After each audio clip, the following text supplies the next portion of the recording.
This channel does not promote any violent, harmful, or illegal activities. All content provided by this channel is meant for an educational purpose only. মন্ত্রিসভা বাংলায় এখনো পূর্ণাঙ্গ গঠন হয়নি, গঠন হবে দ্রুত। আর সূত্রের খবর, গতকাল মন্ত্রিসভার গঠন নিয়েই কেন্দ্রীয় স্বরাষ্ট্রমন্ত্রী অমিত শাহর সঙ্গে কথা বলেছেন মুখ্যমন্ত্রী শুভেন্দু অধিকারী। এই মুহূর্তে আমাদের সঙ্গে জ্যোতির্ময় কর্মকার আমাদের প্রতিনিধি আছেন, জ্যোতির্ময়ের সঙ্গেই কথা বলবো। জ্যোতির্ময়, কে কিভাবে কোন দপ্তর সামলাবেন, সেক্ষেত্রে কি কি ক্রাইটেরিয়া থাকছে, আপাতত এই আলোচনার পর কি খবর? পশ্চিমবঙ্গের নির্বাচন পরিচালনার ক্ষেত্রে প্রথম থেকেই মূল দায়িত্বে ছিলেন অমিত শাহ। তিনি নিজে হাতে প্রার্থী বাছাই থেকে শুরু করে রণকৌশল কি হবে তা তিনি ঠিক করেছেন। তিনি পশ্চিমবঙ্গের নির্বাচনের সময় টানা 15 দিন তিনি পশ্চিমবঙ্গে বসেছিলেন এবং যেটা গুরুত্বপূর্ণ বিষয়, সরকার গঠনের ক্ষেত্রেও তিনি মূল পর্যবেক্ষকের ভূমিকা পালন করেছেন। এবারে মন্ত্রিসভা গঠনের ক্ষেত্রেও মূল ভূমিকা পালন করছেন শুভেন্দু অধিকারী। কে বা কারা মন্ত্রিসভায় সুযোগ পাবেন, তার যোগ্যতা কি হবে, গতকাল শুভেন্দু অধিকারীর সঙ্গে বৈঠকে সেই বিষয় নিয়ে আলোচনা হয়েছে বলে সূত্র মারফত খবর। বৈঠকে উপস্থিত ছিলেন ভূপেন্দ্র যাদব। তিনি পশ্চিমবঙ্গের নির্বাচন শুরু হওয়ার 6 মাস আগে থেকে পশ্চিমবঙ্গের সব প্রান্তে তিনি ঘুরেছেন। সব তৃণমূল স্তরের বিজেপি নেতাদের থেকে শুরু করে একেবারে রাজ্য নেতৃত্ব পর্যন্ত তিনি সকলকে চেনেন এবং সকলের যোগ্যতা সম্পর্কে অবহিত। গতকালের বৈঠকে তার মতামত নেওয়া হয়। যে খবর আমাদের কাছে সূত্র মারফত এসে পৌঁছচ্ছে যে মন্ত্রিসভায় সুযোগ পাওয়ার ক্ষেত্রে যাদের প্রশাসনিক অভিজ্ঞতা আছে, অর্থাৎ এর আগে যারা বিধায়ক ছিলেন, এর পাশাপাশি পঞ্চায়েত বা পুরসভায় যারা জনপ্রতিনিধিত্ব করেছেন, তাদের অভিজ্ঞতাকে যেমন কাজে লাগানো হবে। পশ্চিমবঙ্গের একেবারে দার্জিলিং থেকে শুরু করে সুন্দরবন পর্যন্ত হিন্দু জনবিন্যাসের প্রত্যেকটি ক্ষেত্র থেকে মন্ত্রিসভায় যাতে প্রতিনিধিত্ব নিশ্চিত করা যায়, সেই বিষয়টিও মাথায় রাখা হয়েছে। অর্থাৎ সমস্ত জাত পাত সব অঙ্কও কিন্তু পশ্চিমবঙ্গের মন্ত্রিসভা গঠনের ক্ষেত্রে মাথায় রাখছে বিজেপি। ধন্যবাদ। জ্যোতির্ময় কর্মকার আমাদের প্রতিনিধি জানাচ্ছিলেন যে অমিত শাহর সঙ্গে যে বৈঠক হয়েছে, সেই বৈঠকের মূল প্রতিপাদ্য কি, আলোচনার বিষয় কি হয়েছে এবং কিভাবে মন্ত্রিসভা সাজানোর ক্ষেত্রে রাজনৈতিক দিক থেকে কোন কোন দৃষ্টিভঙ্গিকে সামনে রেখে রাজ্যের বাংলার মন্ত্রিসভা তৈরি হতে চলেছে, তার একটা আভাস পাওয়া গিয়েছে।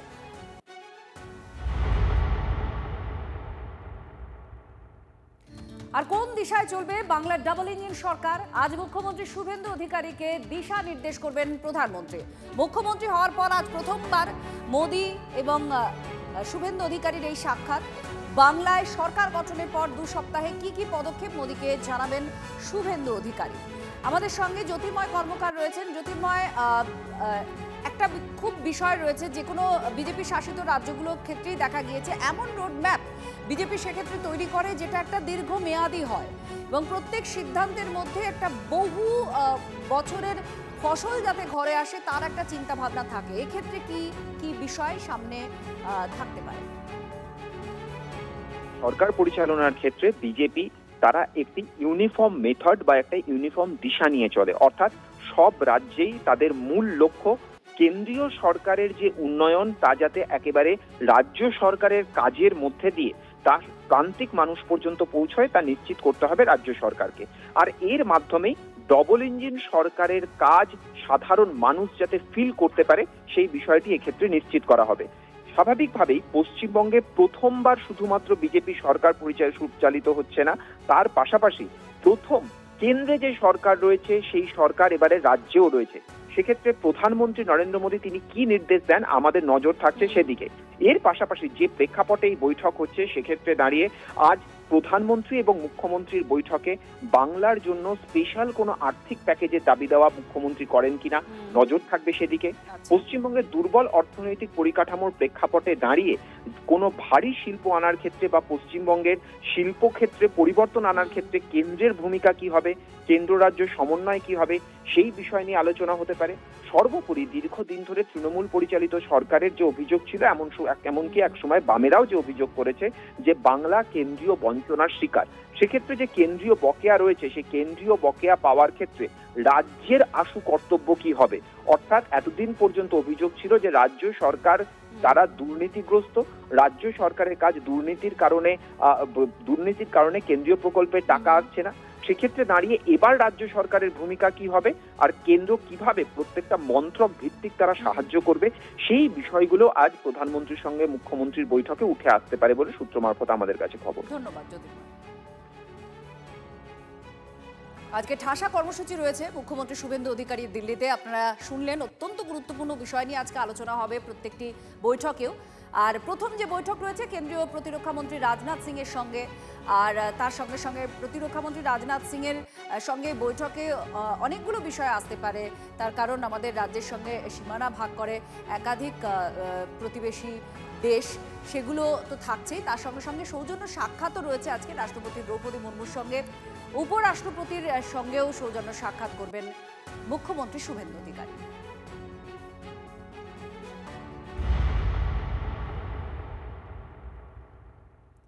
আর তৃণমূলের গৃহযুদ্ধ, আর সেই গৃহযুদ্ধের একটা বড় আঁচ এবার ছোট লালবাড়িতে, মানে কলকাতা পুরসভায় কি পড়তে চলেছে তার কারণ আজকে একটি বৈঠক ডেকেছেন প্রাক্তন মুখ্যমন্ত্রী তৃণমূল সুপ্রিমো মমতা বন্দ্যোপাধ্যায়। অভিষেকের বাড়িতে যেহেতু পুরসভা, কলকাতা পুরসভার নোটিশ পৌঁছেছে, তার জেরে কলকাতা পুরসভার মেয়রের পদ কি খোয়াবেন ফিরহাদ হাকিম, এই প্রশ্নটা প্রবলভাবে তৈরি হয়েছে আজকের এই বৈঠক ডাকার পর। দলীয় যা কাউন্সিলর রয়েছেন তাদেরকে নিয়ে এই বৈঠক করবেন তৃণমূল সুপ্রিমো, এবং সেখানে কলকাতা পুরসভা নিয়ে কোনো বড় সিদ্ধান্ত কি নেবেন তৃণমূল নেতৃত্ব।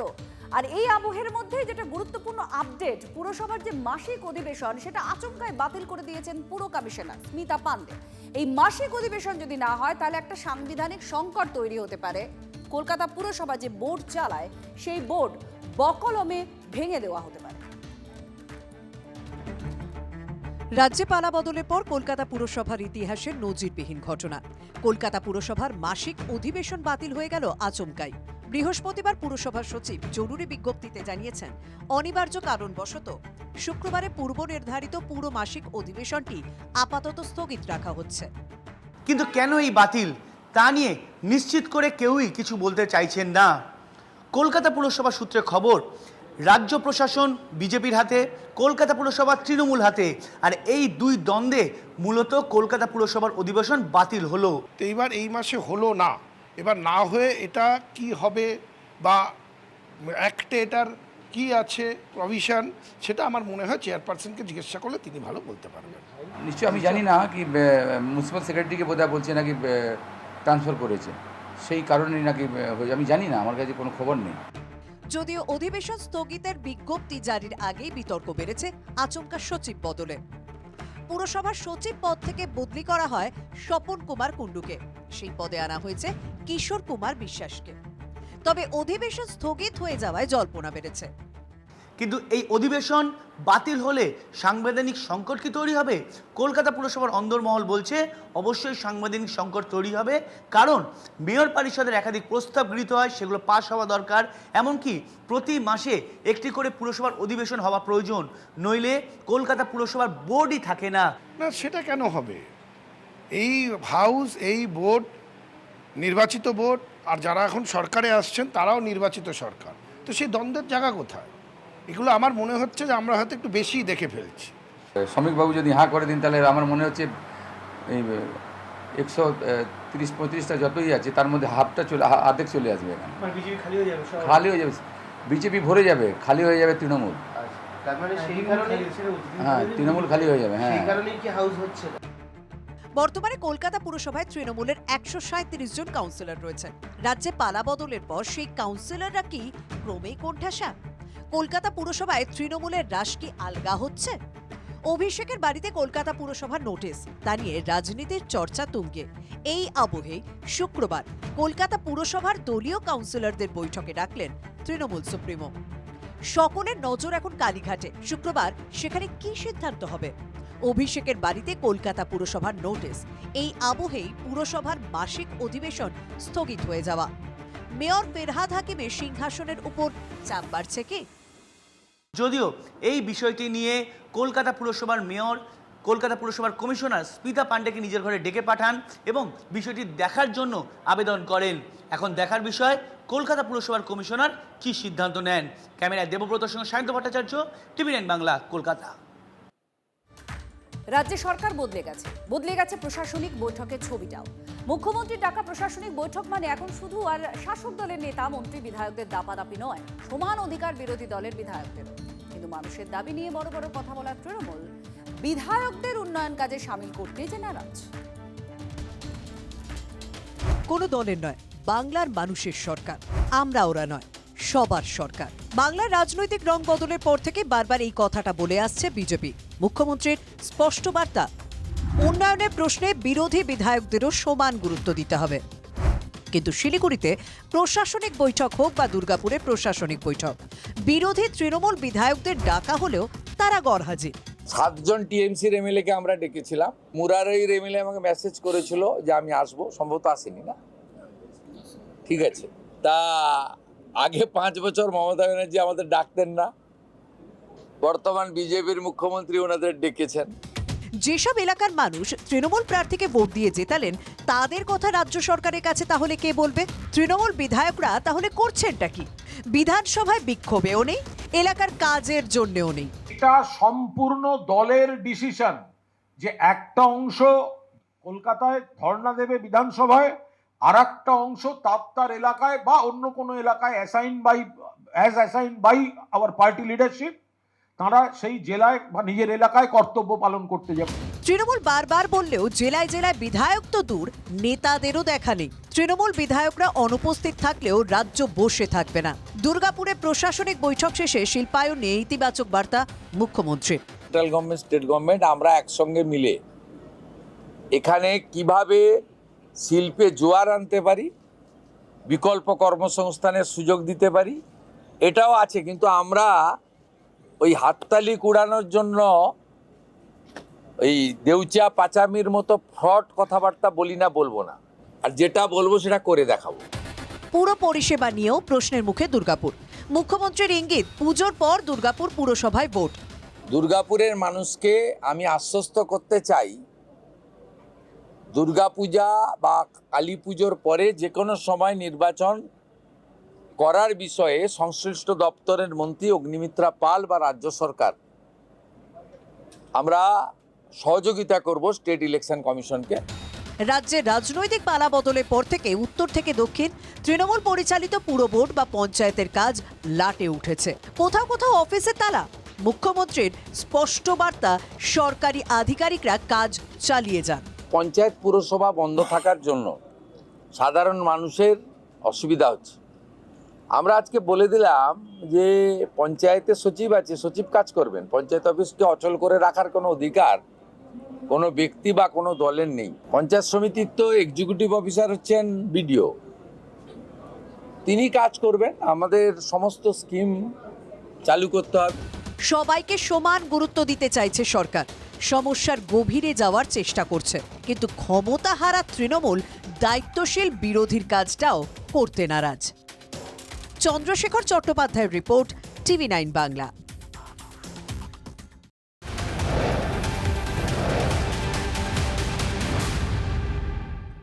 তৃণমূল আমলের স্বাস্থ্যসাথী প্রকল্প, এই নিয়ে এবার বিস্ফোরক অভিযোগ করছেন বর্ধমানের অর্থোপেডিক দেবব্রত বন্দ্যোপাধ্যায়। মাসে 5 থেকে 6 লক্ষ টাকা না দেওয়ায় তার নার্সিংহোমের 1.5 কোটি টাকার বিল আটকে দেওয়ার অভিযোগ করছেন। তার দাবি, স্বাস্থ্যসাথীর সঙ্গে যুক্ত একটি টিমকে প্রতি মাসে 5 থেকে 6 লক্ষ টাকা দিতে হতো। কয়েক মাস সেই টাকা দেওয়া বন্ধ করতেই বিভিন্ন অপারেশন এবং চিকিৎসার 1.5 কোটি টাকার যে বিল, সেই বিল আটকে দেওয়া হয়েছে। চিকিৎসকের আরও অভিযোগ, বারবার তাগাদা দেওয়ার পরেও সেই টাকা তিনি পাননি। শেষ পর্যন্ত বাধ্য হয়ে আদালতের দ্বারস্থ হয়েছে হাসপাতাল কর্তৃপক্ষ। আর এই অভিযোগ প্রকাশ্যে আসতেই স্বাস্থ্যসাথী প্রকল্প নিয়েই শুরু হয়েছে জোর বিতর্ক। কলকাতা থেকে টিম এসে পুরো এখানে টাকা তোলা এবং নির্দিষ্টভাবে প্রতি মাসে একটা তাদের কোটা করা ছিল, এবং সেই যখনই সেই তোলাবাজির সারা না দেওয়া হতো, সেই পরিমাণ অর্থ না দেওয়া হতো, সঙ্গে সঙ্গে তারা আমার স্বাস্থ্যসাথীর টাকা কেটে নিয়ে হাসপাতালকে একদম ধ্বংসের দিকে ঠেলে দিয়েছে। তারা আছে কলকাতায় থেকে বাস্তব, বেশিরভাগটাই কলকাতার যারা স্বাস্থ্যসাথীর সাথে সংযুক্ত তারা, এবং তারা বলতো এই টাকা একদম উপর মহল পর্যন্ত যাবে। কোথায় যাবে সেই জায়গাটা আমি পরিষ্কার করে তো বলেনি, কিন্তু উপর মহল পর্যন্ত যাবে, এতদূর পর্যন্ত যাবে যেটা আপনি ভাবতেও পারছেন। বর্ধমানের চিকিৎসকের অভিযোগ, সেই অভিযোগ আপনারা শুনলেন। তিনি বলছেন যে স্বাস্থ্যসাথীর জন্য, স্বাস্থ্যসাথীর কার্ডের বিনিময়ে পেশেন্টদের যে চিকিৎসা পরিষেবা হাসপাতাল থেকে দেওয়া হচ্ছিল তার একটা যে অর্থ সরকারের থেকে দেওয়ার কথা, সেই বিল যখন পাঠিয়েছেন তিনি, সেই বিল আটকে দেওয়া হয়েছে। এবং মারাত্মক যেটা অভিযোগ করছেন যে একটা টিমকে 5 থেকে 6 লক্ষ টাকা মানে তোলা দিতে হতো, সেই তোলার টাকাটা তিনি দিচ্ছেন না বলেই এই বিল আটকে দেওয়া হয়েছে। এই 1.5 কোটি টাকার বিল আটকে দেওয়া হয়েছে তোলা না দেওয়ার জন্য, এমনই অভিযোগ করছেন তিনি। বাধ্য হয়ে আদালতের দ্বারস্থ হয়েছেন। আর এই অভিযোগ সামনে এসেছে যখন স্বাস্থ্যসাথী প্রকল্প নিয়ে বিস্ফোরক অভিযোগ সামনে আসার পরেই বিতর্ক তৈরি হয়েছে। কারণ একাধিক সময় একাধিকবার এই স্বাস্থ্যসাথী কার্ড থাকা সত্ত্বেও রোগীদের ফিরিয়ে দেওয়া হয়েছে, এই অভিযোগ উঠেছিল। এবং সেই অভিযোগের পেছনে এই প্রেক্ষিতটাকে বারবার বলা হতো যে বিল মেটানো হচ্ছে না, টাকা দেওয়া হচ্ছে না। সেই জন্য বিভিন্ন হাসপাতাল কর্তৃপক্ষ স্বাস্থ্যসাথীর কার্ড থাকলেও তার পরিষেবা দিতেন না, এমন নানান দাবি উঠে আসে। আর এবার দেখুন সামনেই চলে এলো অভিযোগ যে তোলা নিত একটা টিম, তোলা না দেওয়ার জন্য তার 1.5 কোটি টাকার বিল সরকারের ঘর থেকে যেটা পাওয়ার কথা তিনি পাচ্ছেন না।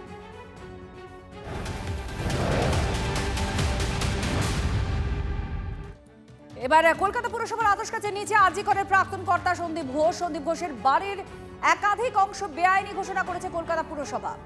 কলকাতা পুরসভার নকশার অনুমোদনের বাইরে গিয়ে নির্মাণগুলো করা হয়েছে। আর তারপরেই এই নোটিশ, এই মুহূর্তে আপনারা দেখতে পাচ্ছেন সন্দীপ ঘোষ তার বাড়ির একাধিক অংশ সেটা বেআইনি নির্মাণ হয়েছে একাধিক জায়গায়, অর্থাৎ যেটা প্ল্যান ছিল প্ল্যানের বাইরে গিয়েও তিনি বানিয়েছেন। আর বেআইনি ঘোষণা করেছে কলকাতা পুরসভা। এই মুহূর্তে ডান দিকে আপনারা নোটিশটা দেখতে পাচ্ছেন। আর আমরা দেখাচ্ছি বাঁ দিকের যে বাড়ি,